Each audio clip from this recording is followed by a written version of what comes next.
Bangabandhu gold কাপের প্রথম সেমিফাইনালে বৃহস্পতিবার সিঙ্গাপুরের মুখোমুখি হবে মালয়েশিয়া। সিলেট জেলা স্টেডিয়ামে ম্যাচটি শুরু হবে বিকেল 5টায়। দুই দলই আশাবাদী ফাইনালে যেতে। আরেক সেমিতে দুই দলের ফেভারিট থাইল্যান্ড।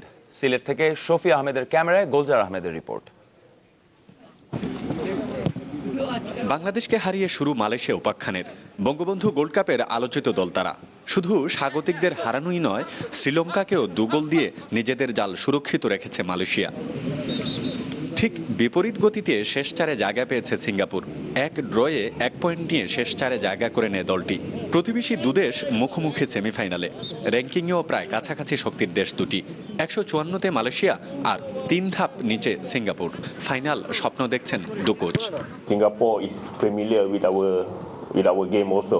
আমাদের খেলার ধরন একই রকম। ম্যাচটা কঠিন হবে দু দলের জন্যই। আমার ধারণা খেলাটা ভালোই হবে। We understand to have them work very hard and ছেলেরা ভালো খেলেছে, তাই সেমিফাইনালে উঠেছে। ভালো খেলে ফাইনালে যেতে চাই। the last 2 games.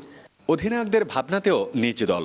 I hope tomorrow match সিঙ্গাপুরের সাথে ম্যাচটা সহজ হবে না, তবে ভালো খেলা উপহার দিয়ে ফাইনালে যেতে চাই।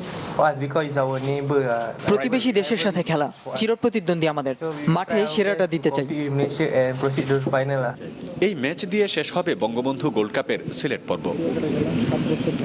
শক্তিমত্তার দিক থেকে মালয়েশিয়া কিছুটা এগিয়ে থাকলেও খেলার মাঠে কোনো ছাড় দিতে রাজি নয় সিঙ্গাপুরও।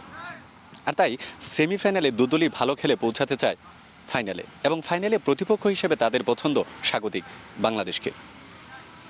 গুলজার আহমেদ, চ্যানেল 24, সিলেট।